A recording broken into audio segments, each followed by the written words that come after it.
Hi, I'm Joe Faley, and with me, as always, is my colleague, JT Money. And we're here at beautiful Ames Field in beautiful downtown Michigan City. And right now, we're making our Week 3 predictions here. Here's our picks. Okay. Let's start off. What are we starting off with here? Well, first game on tap is going to be Chicago and Andrean. Andrean, they're a pretty good team. They like to spread it out, like to throw the ball. They got a really solid quarterback, really solid receiver group. East Chicago's just not very good. No, they're really not. I think Richard Schmidt's going to have a huge day. A lot of you benched him. A lot of you fantasy owners benched him last week. Started this game. A couple of 4 or 5 touchdown passes. He's going to have a field day against the East Chicago secondary. Andrean big for Chicago. Oh, let's move on to our next game. Next game, Bishop Noah at South Central. Like South Central, they've won the past 2 years. Both teams are pretty close on talent level. I like to believe South Central's probably going to win this game. It's probably a pick 'em here in the Horseshoe Casino picks. Yeah, go from past history. South Central's won the last couple of games. Bishop Noah got destroyed in both games, although they played pretty good opponents. But still, I still like South Central. North Newton and Calumet. Again, and both teams are probably about where they're average on talent level. They're right there. They lost their 2 best players, They 2 lost, great running backs last year. So it's probably another pick 'em game, but probably got to go with Calumet. I think Calumet's probably a touchdown better. Morton and Clark's 2-0. The Battle of Hammond. Right? They might have the best season they've had in a long time, Clark. 2 wins. But I mean, let's be honest. Morton, they just played. They lost a tough game to Lowell last week. They beat Griffith the week before. Morton's got a good squad this year. I just don't see any way Clark's got a shot in this game. I think Morton probably gonna win big. A lot of offensive numbers, huge offensive At number numbers. 10, that running back / receiver from Morton, big day. God, yeah. Huge day for him. This is a big rivalry. Maryville at Crown Point. Last couple of years, during the season, Crown Point upset Maryville with Rospopovich at quarterback. He's a little bit better this year. Maryville's just way too talented. They got way too much talent across the board over Crown Point. I just don't see it. Like I said, Maryville, they're too fast, they're too strong, too big. Overall, on paper, they're just plain better than Crown Point. I think on the field on Friday night, it's definitely going to show. Yeah, I don't think Crown Point's going to score in this game. Maryville's defense is going to come up big. Hobart at Griffith. These two teams have some classic battles over the years. Both teams are having pretty down seasons. They're struggling to move the ball on offense. I think Griffith's even worse than Hobart. Yes. Griffith's struggled offensively. They've only scored 6 points the entire year. Defense has given up a lot of points. I just don't see any way Griffith's going to. I mean, this might be a close game. I think we're looking at like a 14-7 game here with the Brickies on top. Yeah, I mean, even though it's at the bone here, I still like this game. Hammond High, Chicago Kenwood. Don't know anything about the Chicago Kenwood, but usually inner city Chicago teams are just pretty bad. Hammond's also, they're not as good as we thought. Yeah. But I still like. Not who we thought they were. Definitely not who they thought we were. But Hammond's still probably going to win this game, probably by 2 scores. But you know what? I'll tell you what one team it is. Munster is who we thought they were. As far as them against Highland, they're going to have a big day. Oh my gosh, they're going to destroy. Yeah, last week we said Hammond, they're going to blow out Highland. But when we really say Munster's going to blow out Highland, we really mean Munster is going to blow out Highland. I promise you that's going to happen. Munster's going to beat Highland today. Another game, Lowell at KV. It's another game that's probably going to be a blowout. You don't even have to play your best player. You can sit him another week. Yeah, give Ruby another week to guess this happening. We're going to force the Lake Station. Somebody's going to get their one and only win of the regular season. Who is it going to be? Honestly, you could just take a quarter, flip it. Heads is Lake Station. Tails, River Forest. It's probably going to be Lake Station in this one. Very low-scoring game, probably. Fighting Eagles. Go Eagles. Whiting at Wheeler. There's going to be a ton of points in this game. Oh, my God. Wheeler, they were putting up some, their 2 toughest games that they played. They put up, 48 against Highland, put up 35 against KV. I think they're going to put up probably 50 in this game.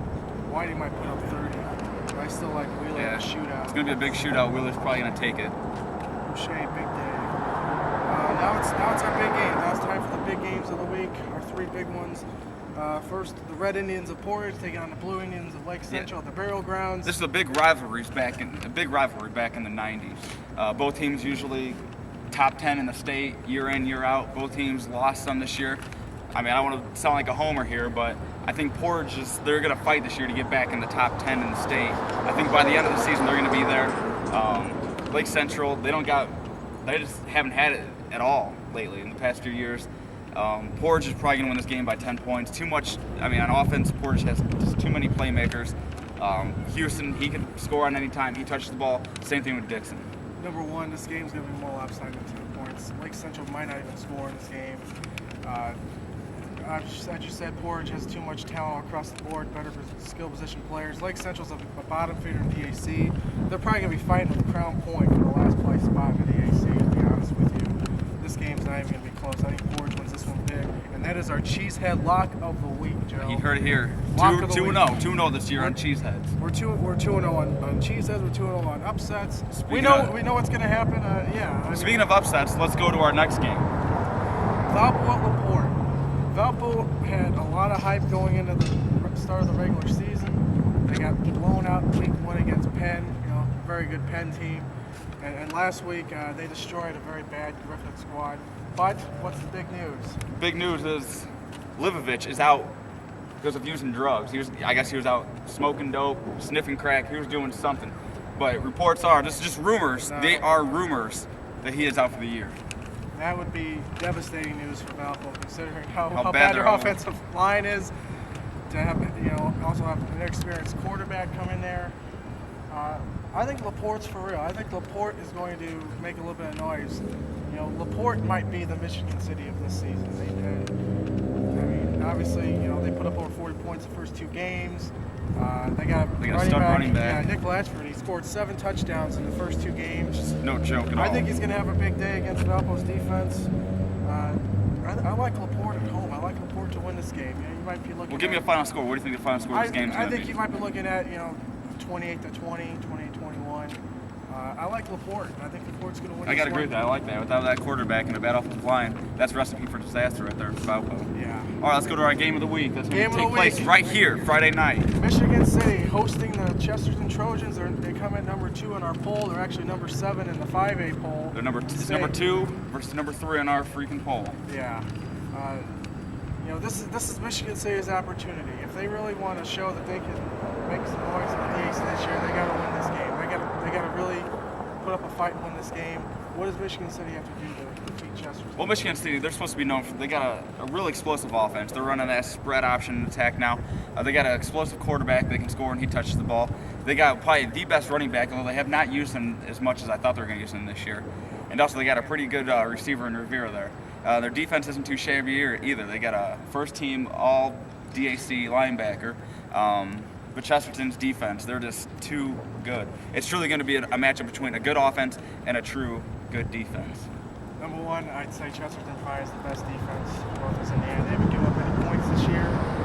They've shut out both teams. Michigan City, they came off, it was up in Washington. Maybe it was a surprise that it was so close. But they lost a lot of close games last year. And that's one reason why, they didn't do as well as a lot of people thought they would. They lost a lot of close games. But they won one the first game, or last week. So if they can keep the game close in the 4th quarter, maybe they got a shot. Unfortunately, I think Chesterton's going to wear down their... I got to agree with you. That's why I'm busting out the Chesterton Trojans t-shirt.